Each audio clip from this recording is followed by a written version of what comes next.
Good morning, everyone. Good morning. Welcome to our Strategic Supplier Outreach Program. We're so happy to see you all here today. You're going to get some very important and valuable information about small woman-owned and minority business participation.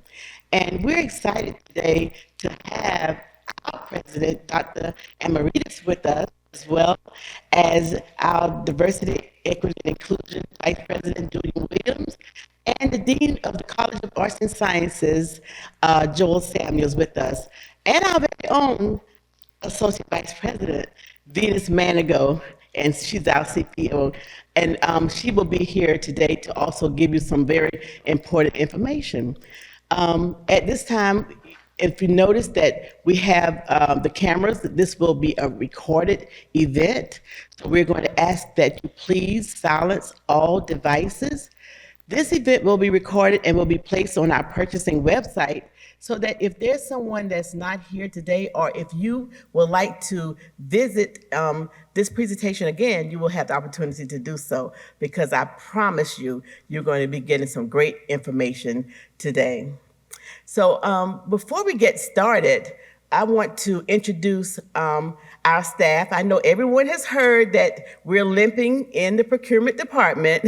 We have limited staff, but some of them are here with us today. And as I call their names, I would ask that they please be recognized so that everyone can put a face to the names of those purchasing officials.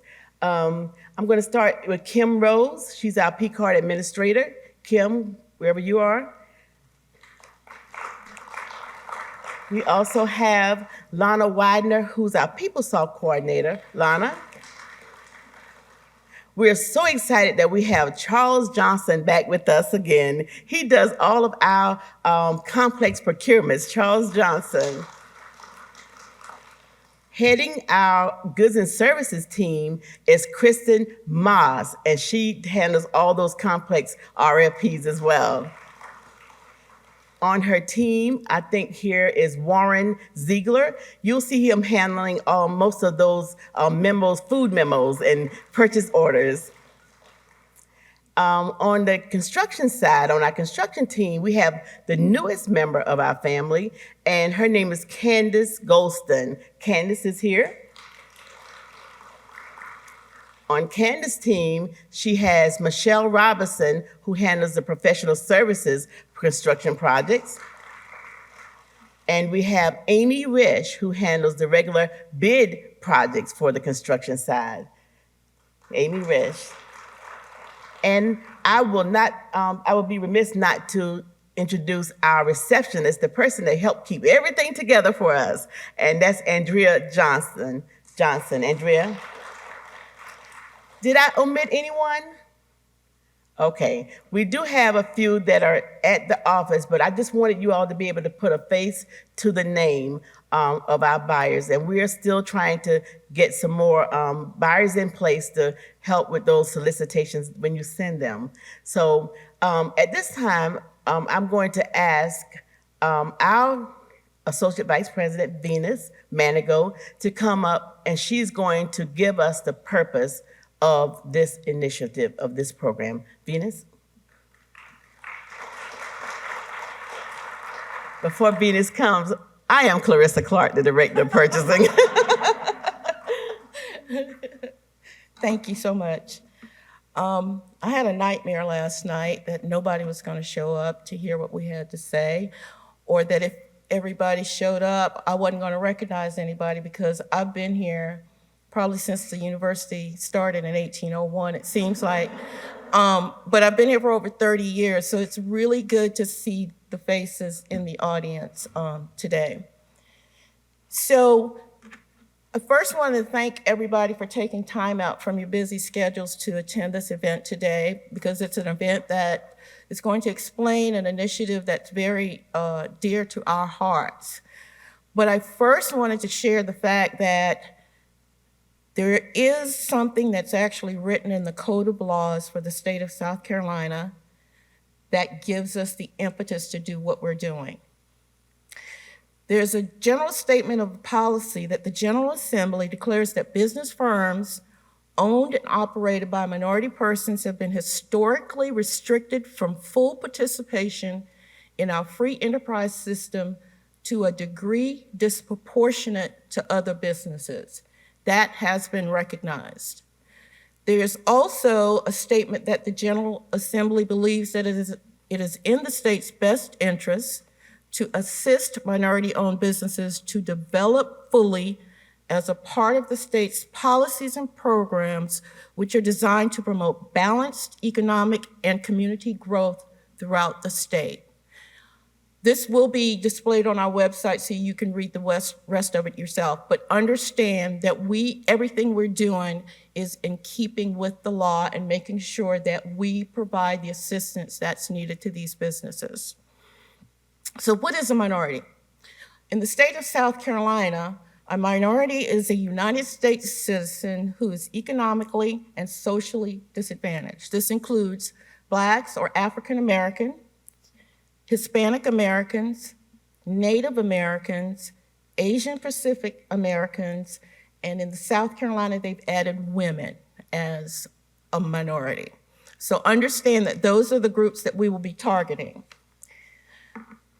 So many events have transpired over the past years involving our country, our state, and our community. Coronavirus and fluctuations in the economy have affected us all as Americans. Our state has experienced high unemployment figures. Our community has episodes of what I can only call a lack of individual civility when we're dealing with our differences. So I want to talk about our differences here. They are obviously present as we look around the room, around this campus, and around our community. These differences, in my opinion, make us who we are as an educational institution and give us a flavor, a richness that forms our character as a university. Differences will always exist, and those differences can make us smarter, better, and stronger in their melding. I really believe that. I want our university to lead the way in this discussion and set the example of how that can happen in a civil and dignified way, which is why I'm so glad to see the faces of everybody in this room today. As a leader in the area of outreach to small and minority-owned businesses, the purchasing department has been committed to providing leadership in this area. We've already been recognized nationally for our efforts. Ms. Clarissa Clark, who just spoke, received the 2022 Ella Pierce Award for Diversity and Inclusion from the National Institute of Governmental Purchasers. So Clarissa, that was very good. Now, as the business leaders of the university, we realize in purchasing, we can't do it by ourselves. So as the business leaders, you can help with this very important initiative that we're calling Strategic Supplier Outreach. It's going to be crucial to supporting the leadership role that we play within our state and our community. And that is in opening up our procurement processes to the small and minority businesses that play such a key role in the well-being of this community. Each day across the university, we make hundreds of purchasing decisions, large and small. In making those decisions, we look for sources to meet those requirements. And we all know that it's an understandable fact of human nature that we tend to use or recommend sources with whom we have established relationships. But in doing so, we may be missing an opportunity to outreach in helping other businesses in the community to grow and become prosperous. Just like we want our students, our faculty, and our staff population to represent the diversity of our citizens, we hope that our business partners can grow to do so as well. Our systems are complex. Our population of purchasers is large, especially when you take P-card holders into account. The vendors that we want to include are the ones that we may not already know about. So how do we start addressing these obstacles? We start with the outcome that we want to achieve, and that is having a source that we can utilize in accomplishing better outreach. To have this source, we need to meet those vendors or suppliers so we can begin establishing the knowledge and relationships that are so important in a business setting. This will also enable us to provide an updated directory for you to use in your outreach efforts. So, we will be hosting an event on November 30th that is the reverse of the traditional trade show. Instead of having tables for the businesses, we will have tables for the university departments.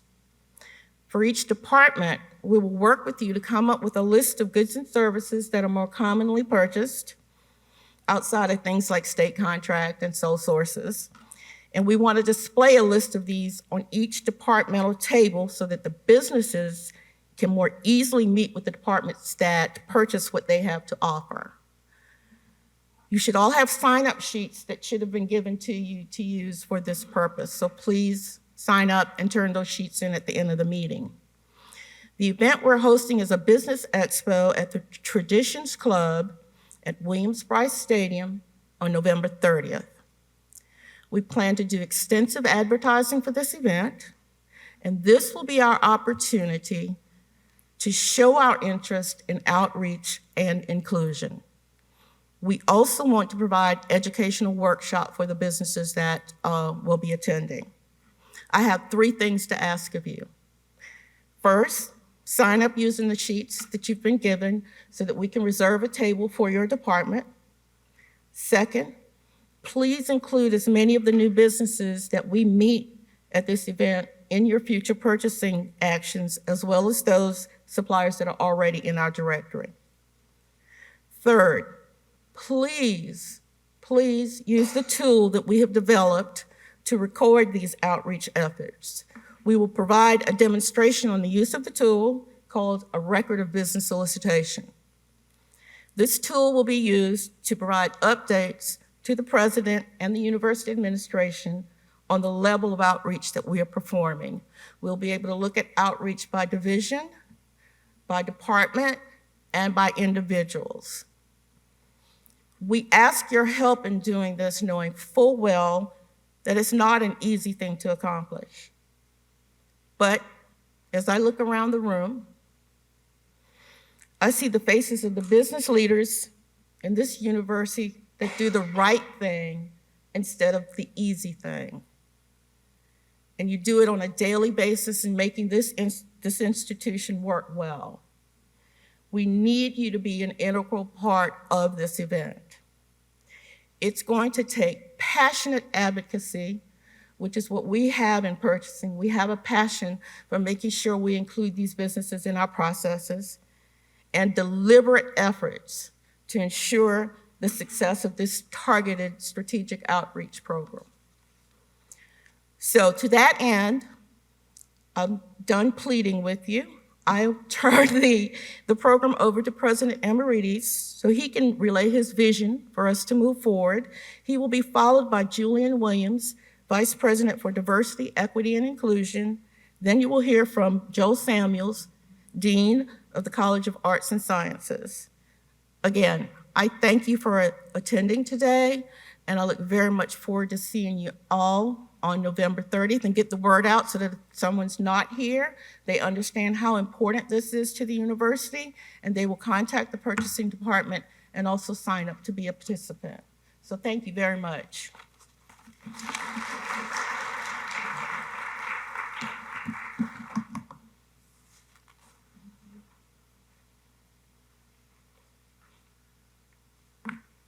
Well, good morning, everyone, and thank you for coming today. And let me apologize ahead of time because my schedule is impossible. I need to run immediately as soon as I finish, as much as I would like to stay for the entire program. I appreciate the fact that you have made these meeting a priority in your schedules today, and you are here. I would also like to thank Venice, and I would like to thank our purchasing staff for the work they have done in this area, especially with the small and minority business initiatives. We have made significant progress since the initiative began in, I think it was 2009, Venice, but by now you confuse me. It may have been 1809, I don't know.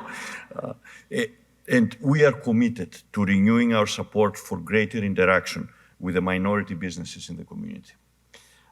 I have spent quite some time over the last few months traveling across the state during my first few months as a president. And this has given me an opportunity to see the impact that we have as a university across the state of South Carolina and the different communities within the state. Not just in education, and of course we have a big impact with the educational efforts that we have, but more importantly, through our economic impact and our economic presence. You may have heard this statistic before. USC has an estimated $6.2 billion impact on our state's economy every year, 6.2. And our university system supports 63,000 jobs statewide. Of course, all of this is important to the communities when it's local, right? So when we look locally at Richland County here and Lexington County, if we look at the Midlands, our impact is approximately 3.7 billion. So more than half of the economic impact that we have is in this area. USC supports 11% of the total employment in these two counties. So 1 out of 9 people that they are employed in these two counties, either directly or indirectly, are supported by this university. We are a vital part of the economic well-being of our community and of our state. This is why your role is so important and why I'm happy to see you here today, because a large percentage of our decisions of who we do business with is in the hands of the people who are in this room. I have been continuously reaffirming during my 4 months here the fact that inclusion is and should be a core value of our Carolina community in every aspect of the university life. We have an obligation to work with the entire population of the state and to provide the opportunity for everyone to compete for our business, because our business is significant for the community. Broadening the pool of minority contractors with whom we work is a key component in our efforts to assure that we are indeed making inclusion a priority for the university. You heard already from Venice that the South Carolina state procurement system provides a structure for establishing working relationships with community partners so we can get the goods and the services that we need. Within that system, the responsibility falls to each one of us at USC to cultivate a broader set of partnerships so that our business relationships embrace all members of the community that we live in. This law school that we are in is a great example of this effort in action and how it can be successful. The overall percentage of minority and women-owned businesses participating in the construction and the completion of the new law school a few years ago was 40%. And actually out of these 40%, 28% were African-American owned businesses. So if we focus and we make the decision, we can do it and we can be very successful. Today is a great opportunity to learn how to improve the ways that we do business with the small business owners and the minority and women-owned businesses in our community. And I want to encourage each one of you to reaffirm your commitment to exploring these partnerships and including these businesses in your purchasing processes. Thank you for your commitment, and thank you for the work that you do with and for USC. It's great to see everyone. Thank you. I think you're next.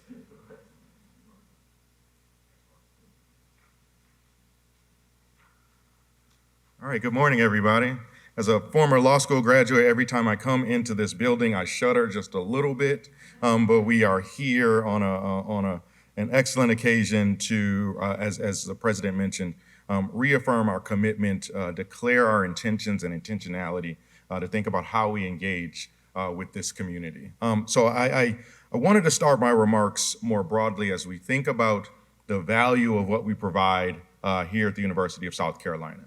We know that our degrees, the education that we provide, particularly as a public flagship university, changes lives and changes trajectories. We know that there's inherent value to that.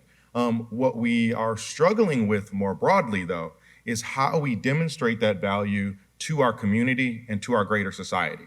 I think about a study that I just read that asked community members their perceptions of the value of having a higher education institution in their community. And what I'll tell you soberly and unfortunately is that individuals that see value in having a flagship university in their backyard, those individuals that say that this is valuable, that this makes our community more robust, is actually going down. Those numbers are declining. When we think about how we are fighting against that declining value proposition of higher education, I think about the work that you all do, the hard work of our purchasing department. I want to thank Venus and Clarissa for their intentional work every day. So when we think about that value declining, I think about how do we demonstrate that value to our community members. And one way to do that is to engage with the businesses that are providing goods and services across the community. I'm a new resident to South Carolina just a couple of years ago, but one of the things that continually strikes me and heartens me about this area is the number of women and minority-owned entrepreneurs that are existing and operating in this space. As I think about some of the things that my wife and I have had to do since buying a house and having a child and all the things that come with relocating a new area, I've been happy that when I go on Google or Yelp or wherever we're looking for goods and services, that there always seems to be an entrepreneur that is in a minoritized position that is providing excellent service. So then I think about the work that we do here at the university and thinking about how do we engage those individuals so they know that the University of South Carolina, their flagship university, is working for them. That they can see the value, and not just us and the education that we provide, but also how we're engaging economically with the individuals that make our community so robust. So as I think about as we reflect on our place in the world and challenge ourselves to identify the steps we can take to fight racism, sexism, homophobia, and all the isms that are facing our society today, in my opinion, as a university, we have to examine all aspects of the institution. From our scholarly work to our daily operations. And we have to do that in a way and with a critical eye towards action. So as some of the statistics that President Amaritis mentioned, but just to go over a couple here, that 18.3% of all businesses operated in the United States are minority owned. 19.9% and almost 20% of those businesses are owned by women. And this is reflected in the last US Census. So as we think about our commitment as a university to supplier diversity, it's the responsibility of every staff member who secures products and services and who makes purchasing decisions on behalf of the university to think about how do we broaden that supplier pool. And if we do that, in my opinion, and I think that the evidence bears this out, that it means providing better service and value for the university, and then also supports the overall mission of our university. So we know that USC recognizes the importance of supporting a diverse and inclusive campus community, not only in our teaching and research mission, but also it has to be in the way we do business. Our supplier diversity program that Venus, Clarissa, and all of us see ourselves as a part of allows us to engage with minority-owned businesses, women-owned businesses, businesses owned by veterans and those with disabilities. And in doing so, we're able to foster competition, create value, and also provide innovative solutions to our campus. So as I wrap up my remarks, I'm excited to think about this engagement as a process, this engagement as a continual outreach effort to our community to better our university. I also want to add that our office, the Office of Diversity, Equity, and Inclusion, is proud to sponsor and walk alongside our purchasing department in those efforts. We're a proud sponsor of our Business Expo that's going to be coming up. So I think about how we and my office are going to work closely together. And then I think about the work that you all do in your individual areas to help make our university great. And what I would ask, as you all show up every day intentionally to make our university great, is that we also reflect those intentions to make sure we're doing the broadest outreach possible, making sure we're engaging intentionally with our community in this space.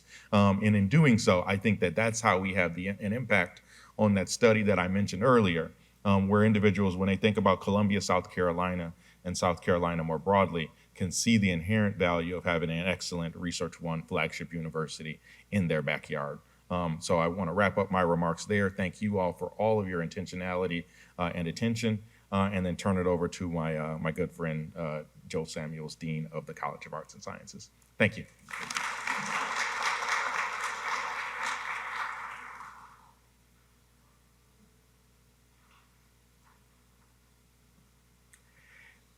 Thank you all for being here. I'm probably going to talk for somewhere between 5 and 7 minutes, and yet I can capture everything I'm going to say by a single word.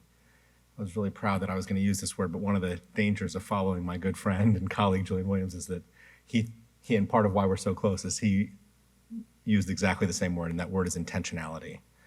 I was thinking this morning as I was getting ready, I thought very carefully about what tie I would wear today, right? Would it match my outfit? Would it not be too strong? And more importantly, would my 5-year-old daughter appreciate it because it has animals on it? The answer, yes. I was very intentional about that, right? We make intentional decisions every single day. And yet, in certain areas, historically, we have not done that. And what this effort strikes me as is an intentional effort by our university to change the way that we think, to change the way we approach the work we do in the purchasing space. It turns out I was in a conversation a couple of years ago that Venus is familiar with, a couple of members of our board of trustees, James Bennett from our community, talking about how we could do better in our community, particularly here in the Richland and Lexington areas, but across the state, in supporting minority-owned businesses, in creating generational wealth, in making the changes that come along with what we're talking about. We're talking about things that have impact at levels that cannot be underestimated. And our university, and both President Amaritas and Julian talked about this, has a tremendous amount of power and a tremendous amount of responsibility in that space. And the power of the university is, and it's been discussed, has power in the positive sense, and that's what we're focusing on, but it's for good and for ill. And our university has a complex history in this state and in this community when it comes to issues of supporting minority communities, particularly African-American communities, and minority-owned businesses in a variety of ways. This effort is one that is a shift in the culture, and cultural shifts take time. And that's why I was so pleased to see President Amaritas' comments today and his direction and his leadership in this space. In the end, all of us have to be engaged in this. And that's what I had like 5 people will even probably pick up this reference, my Admiral Stockdale moment, for those who remember the vice presidential debate more than 30 years ago. Why am I here? I wondered, when Venus reached out to me and said, would you be willing to speak? Why have a dean at all? I mean, I get if you're going to have a dean of arts and sciences, given that we represent about 1/3 of the academic space in the university or more on most metrics, including financially. But why include a dean, right? What is the goal of having a dean in this space? And I think the answer to that, maybe Venus can comment on it too, is in part because it is important to recognize the role that leaders have on this campus across the board, that each of us has in setting very clear expectations for ourselves as much as for our teams. So I want to be clear about the expectation that I have in the College of Arts and Sciences. I happen to have a second role, and since my team from that group is here as well, I'll just say I also am the director of a very small, so the College of Arts and Sciences is about 1,200 faculty and staff, and the Rule of Law Collaborative, which I direct, has a staff of about 12. And I learned more about purchasing by far at the Rule of Law Collaborative. That's where I first got to know Venus, because the Rule of Law Collaborative does a lot of very complicated work abroad. I learned about sole sourcing, all kinds of stuff that Suniko Terry and Joe Davis, and before them, Barbara Barnes had to teach me about. And learning that space was really important to me. Learning about procedures that I didn't know anything about, learning about the processes was, for me as a leader, very intimidating. I didn't understand anything about that space, and frankly, at times it scared me away. I didn't know what to do because I didn't know enough about how to operate in that space, so I sort of shied away, and I relied on the experts on my team to navigate those spaces. And so, as a leader within a college, and recognizing that we have chairs and directors, some of whom are here today, and others of whom I hope will and expect will be watching the video recording of this session, I believe it's important to recognize the role that we have in, again, setting those expectations and partnering with our teams to make sure that we are supporting this effort and prioritizing not only the sourcing, but then the process of creating a greater and a more inclusive space within which we operate. Venus talked about the legislative mandate, but I don't think it is possible to underscore enough the importance of that mandate. The fact that this is not an ethereal effort of some theoretical kind, but very much one that is supported by legislative action, and that where we are fulfilling part of our mandate as a state flagship institution. And so for me, that sort of undergirds my own personal thinking, and I hope for all of you, what you're thinking about as you're making these efforts, which require intentionality, which will require extra effort. I was thinking about this morning, in addition to my tie, what the university looks like to outsiders. And the answer is it's an extraordinarily intimidating entity. It's big, it's complicated, there are a ton of rules. I get them wrong all the time, and I'm an insider, and I rely on hundreds of people within our college to try to work through, and centrally to help us work through and to partner. I have no doubt that the first time that Venus and I spoke, and the first time that Clarissa and I spoke, was to resolve a problem. Something had come, we wouldn't have reason to talk otherwise. We wouldn't need to. Things would have just happened. The paperwork would have happened. But this hasn't happened. Why hasn't this happened? What's going on?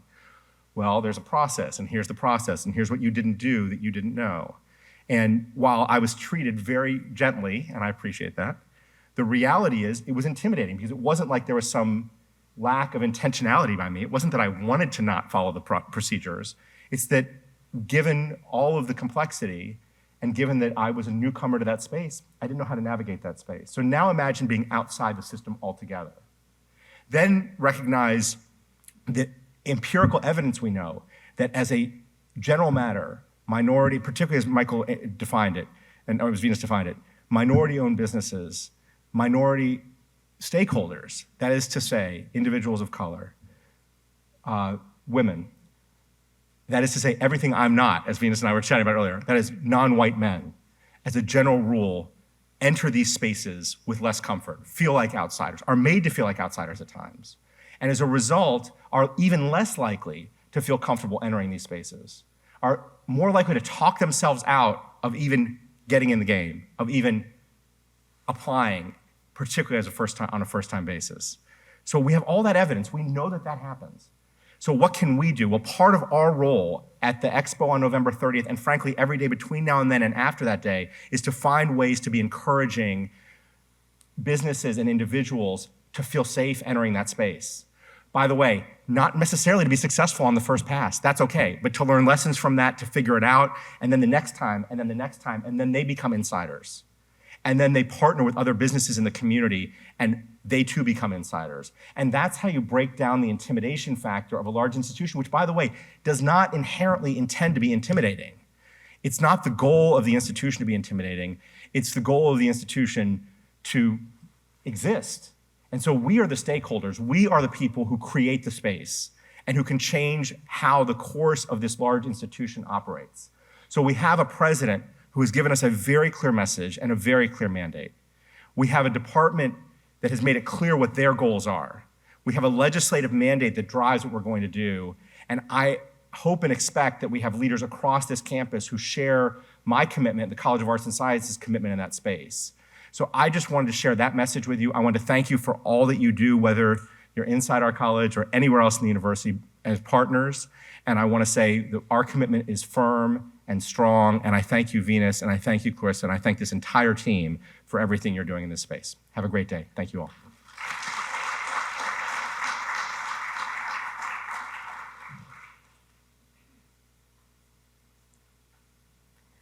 After hearing from all those program participants, I am reaffirmed. I hope that you guys are as well, because it takes that passion for us to do what we need to do to make this program a success. It takes all of us working together. So thank you to all of the program participants. Let's give them another round of applause, please. Thank you so much. Often we hear in the purchasing department from a lot of the vendors that have the small woman-owned and minority businesses that have been successful doing business with the university. We'll get an email, or sometimes I'll receive a call, or one of the other procurement folk when they do business with you all. And today we wanted to just share just a few of them with you all, just to know we do have some great businesses out there. You all have been reaching out, you have been using some of them, and they are very appreciative of that. So at this time, we're going to listen to a few of our trusted suppliers. Thank you. Hi, I'm Darren Thomas, a proud alumnus of the USC School of Business, 1998 Young Alumnus of the Year for the School of Business, and managing partner for GT Supply Company located here in Columbia, South Carolina. While I've been an entrepreneur for the last 30 years, relationships such as those with the university have been paramount to our success. During the height of the pandemic, USC's procurement department not only extended opportunities to our firm, but made certain we were able to develop relationships and serve the needs of the satellite campuses as well. We're very grateful to the flagship campus, as well as all the satellite campuses throughout the state of South Carolina. Hello, U of SC. My name is Jean Lorick Brucci, and I'm president of Lorick Office Products and proud USC alum. Lorick is a small, woman-owned company located just steps from the university campus. We're a state of South Carolina furniture contract holder, and we've been serving the community for 85 years. We'd love to help you with your next furniture project, so give us a call or come visit our beautiful showroom here at 910 Washington Street in the Vista. Thank you for your support, and go Cox. Greetings. I'm Pelham Myers Jr., the owner of P&B Promotionals, and I live in the wonderful town of Hopkins, South Carolina. Yes, that's the home of Asia Wilson, the current MVP of the WNBA World Champion Las Vegas Aces, and of course the former Gamecock Basketball All-Star. But I certainly don't have to tell you that. P&B Promotionals have been providing imprinted promotional products and apparel since 1995, and we're very grateful for our business relationship with the University of South Carolina. As I review our records, I see that we have been doing business at USC for more than 20 years and are very grateful for the slight increase of orders during the past 3 to 4 years. However, I want to take advantage of this occasion to encourage all departments at the university to give us the opportunity to provide the best of quality imprinted promotional products and apparel with that excellent customer service to boot. You can visit us at www.pbpromotionals.com or contact us at 803-783-6929 or via email at info@pbpromotionals.net. And we certainly look forward to hearing from you really, really soon.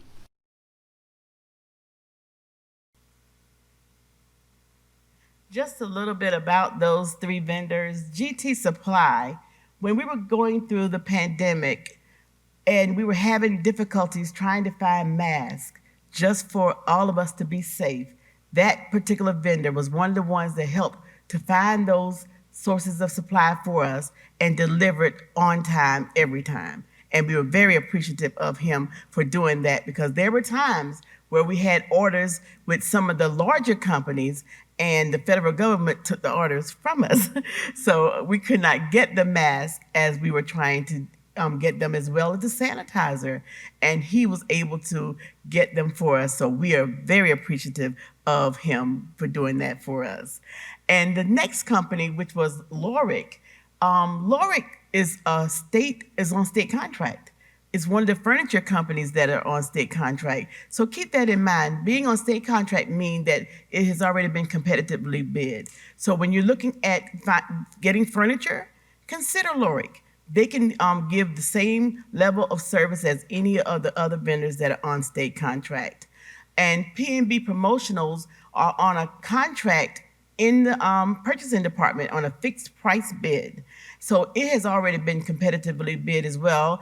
There's a guaranteed maximum price, and there's some items that they have on there for promotional products. So we've already have them on a list. If you're not familiar with the fixed price bid, one of our purchasing people will be right outside and they can help you with that, or you can email one of us and we can help you find that fixed price bid for promotionals. But those are just a few of the vendors. There are so many more that are on there. Now, what we need to do is we need your help. In order for this to be successful, you heard from everyone, it takes all of us to make this program a success. So we need you to reach out to these vendors, to reach out to suppliers. If you're not familiar with some of them or don't know who to reach out to, contact the purchasing department. We may be able to assist you. But we do have a database on our website. Our website is purchasing.sc.edu, where we have the vendors listed with their categories on them. And you can search there for whatever. If it's promotionals, you can search there for promotional products, and it'll give you all the vendors that are in the database. Now, where I need you to help is that if you're already using a vendor and that vendor is not in our database, let us know. Let the vendor know to go in and register so that everyone will have the opportunity of using that vendor, okay? What I'm asking you to do is, with $10,000 threshold, we all know that's fair and reasonable if you can deem the price fair and reasonable. You only have to have one source of supply, one quote. Why not consider getting a quote sometimes from these small woman-owned and minority businesses? Not always going to who is familiar, but let's reach out and try to find some of these other businesses that we can do business with. You can use the P card for those. Of course, you know the P card rules up to the $4,999. Why not consider why not consider using a small and woman-owned business? And this is where it really gets good. Now we have the new law as of 2019. We can get 3 quotes, right? Up to $25,000. So if you're getting 3 quotes, why not get at least 1 quote from a woman-owned or a minority business? At least 1. That's all you have to do. But when you do this, we have to make sure that we record your efforts. The recording of the efforts is into a tool that Venus spoke of earlier. And this recording will be downloaded, and we will be presenting it to our president on a regular basis. But at this time, Abby Vaughn from Beaufort is going to show you how you can record the efforts. It is so simple, and I know all of us are extremely busy right now, but this will take less than 5 minutes just for you to showcase your efforts when you reach out to a small woman-owned or minority business. So please show that video at this time. Sure, yes. Come on. I feel like I would be remiss if I did not recognize some other people in the room that have been have played such an integral role in our outreach efforts, because we all know that as business people, you reach out, But we also have another prong that I call of outreach that's being handled through our facilities department. Facilities is reporting to our Chief Operating Officer, Mr. Jeff Perkins. Jeff, raise your hand or something. And Jason Lambert, who's the Associate Vice President. And Lynn Ramsey, who is relatively new, and Keith Ballington was previously in that role, and he's here now. Understand that these are the people that are making it happen because they have a special program where they are reaching out to a lot of the tradespeople in the community, and they're actually getting people to come on this campus and do jobs and to attend events and to hear these people say with tears in their eyes what it means to them just to have the university call on them to get a price quote. It was just dear to my heart to know that we were affecting people in the community like that. So it's not just you doing it. There's also another department on our campus that is making a big impact in the lives of the people that we want to reach. So I just wanted to make sure that you knew that we had that. Thank you, Venus. Thank you. We're going to show the video at this time. Hi everyone, my name is Abby Vaughn, and I am the purchasing manager down at the University of South Carolina, Beaufort. Today, I have the opportunity of showing you how easy it is to record your outreach to small and minority businesses. So we're going to head over to the website and click through, and I promise you it takes less than 5 minutes. All right, so the first thing that you're going to want to do is go straight to the purchasing website. It's super easy to remember. It's just purchasing.sc.edu. This is the purchasing landing page. Super helpful tools and resources for you. Today, though, we're going to focus on small and minority business, which is over here on the left-hand navigation. Now, this page has all the information that you need to know about our small and minority business outreach. The first link is a directory of small and minority businesses that we already know about and have already registered with us. The second link is where vendors can go to register. So maybe you're working with someone, but they haven't registered here yet, so you haven't been able to record your solicitation. You want to send them here. Here's some certifications for them.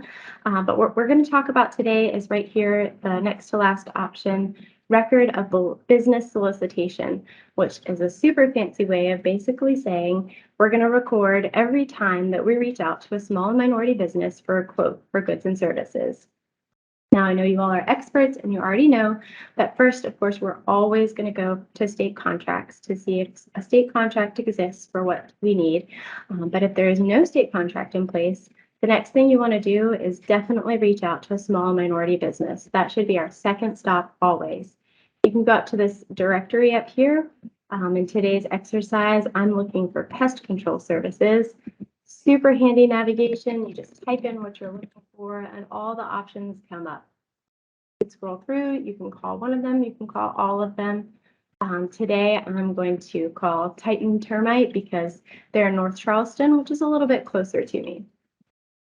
So let's say I called them. They had a great response rate. They were available when I needed them, and they gave me a great quote. What I'm going to do next is I'm going to record that solicitation.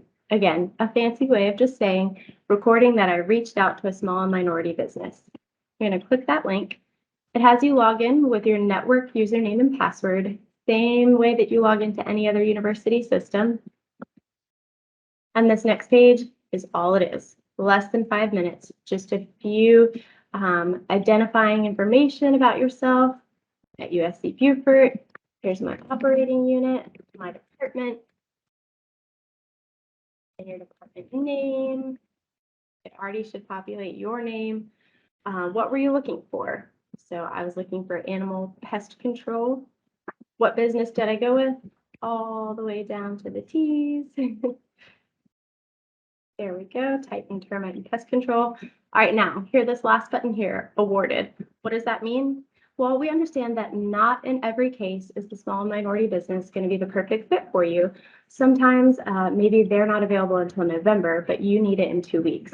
Okay, that's understandable. Or maybe the small business, what the cost was 50% more than another business than you reached out to. We understand that as well. We're not asking you to strain your department, go beyond what your budget has, but definitely at least reach out, because 9 times out of 10, that small and minority business really wants the opportunity to work with the university system. And so they're going to do their best to be competitive. And I think you'll be surprised at what you find. So there's the option to say no. If you reached out, they didn't give you the quote that you wanted, you can click no and submit. And that's fine too. We still at least want to know that in your process, you contacted one of the small businesses while you were also contacting somebody else. So that's fine. And then you can state the reason. Okay, maybe they were actually on state contract. You didn't realize that. There wasn't a vendor that was good. Other reason could be, that it just didn't fit you at that time. But if you did go with that company, if you found that they were competitive, they were very responsive, which, as I said, it happens a lot that they really want this business with the university. So they're going to give you a great option, I think you'll find.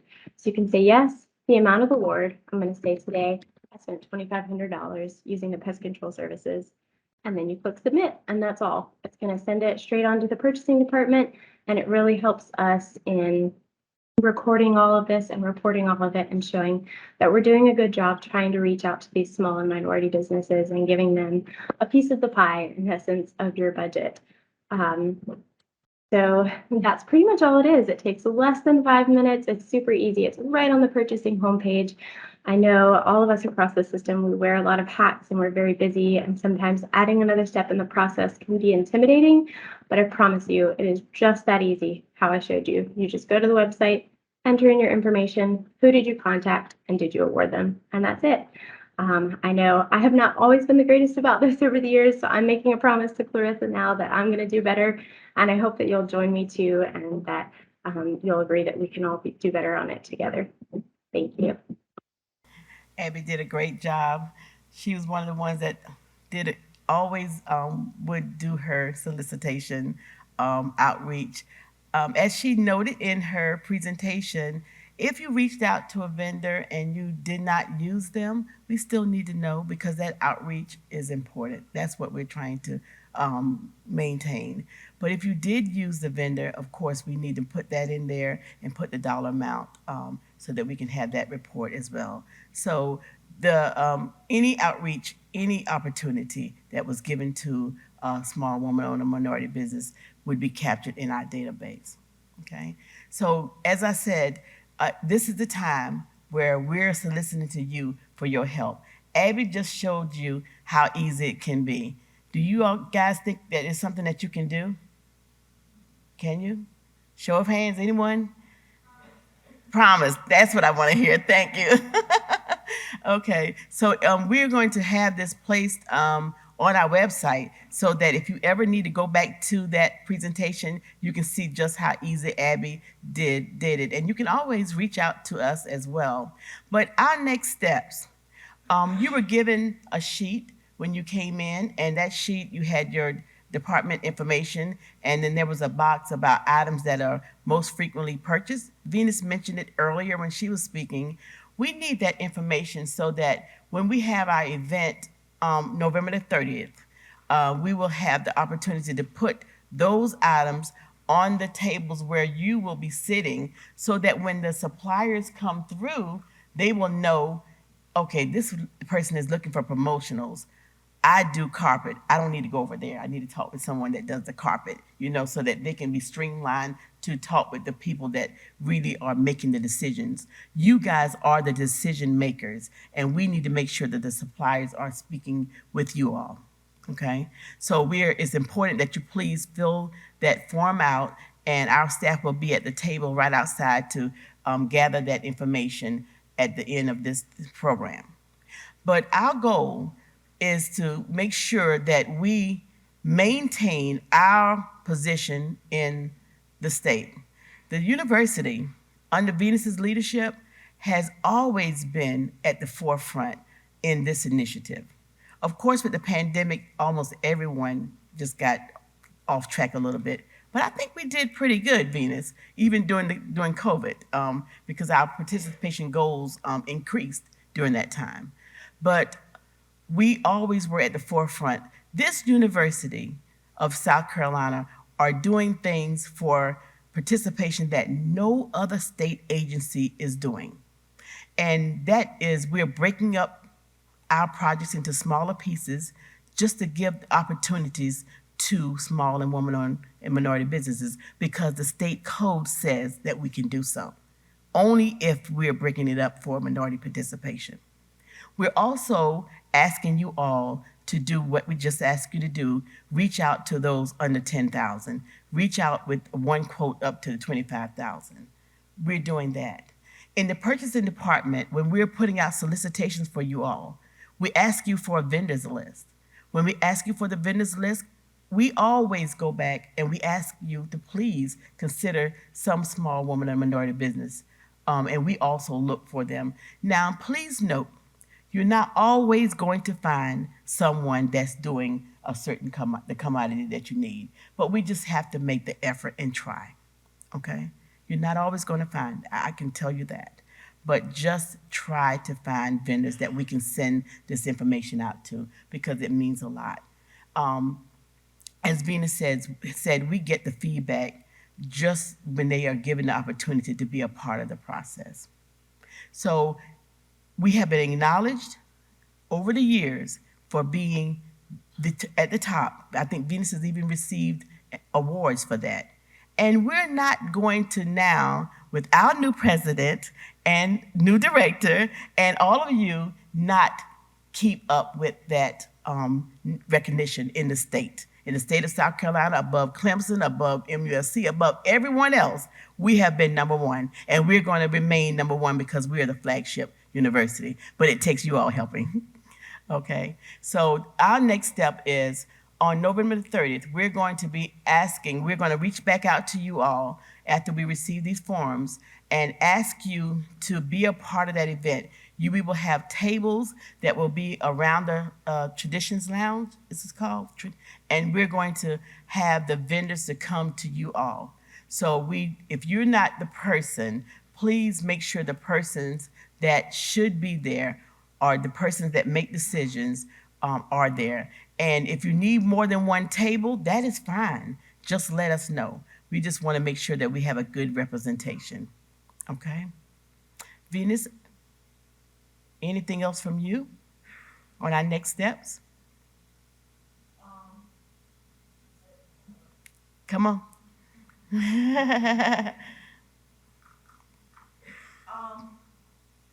Invariably, everybody that has attended this event, because we did it once or twice before, I think in 2009 when Dr. Pastides was here, and everybody that attended the event came away, I think, feeling a little better about who we are as a university.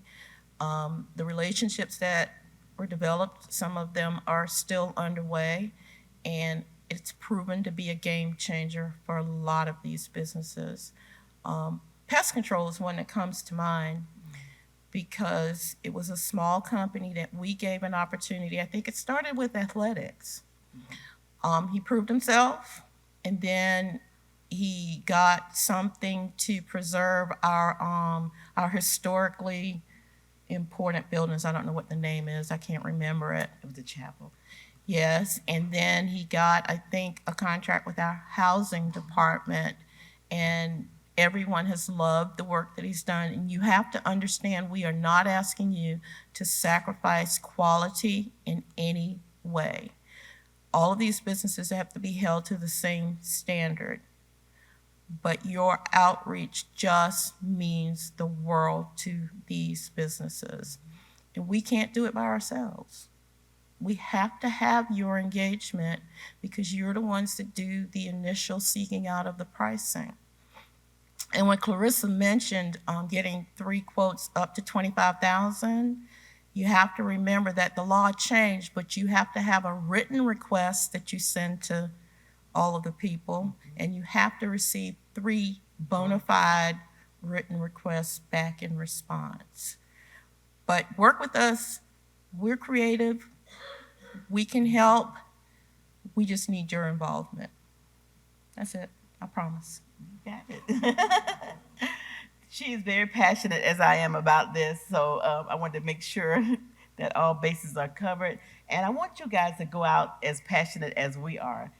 You've heard some really great stuff from all of the presenters today, and I'm just on fire all over again. And I hope that you guys will leave the same. So at this time, we're just going to thank you for coming, and you can leave those forms at the desk with our procurement people. Thank you. Have a good day.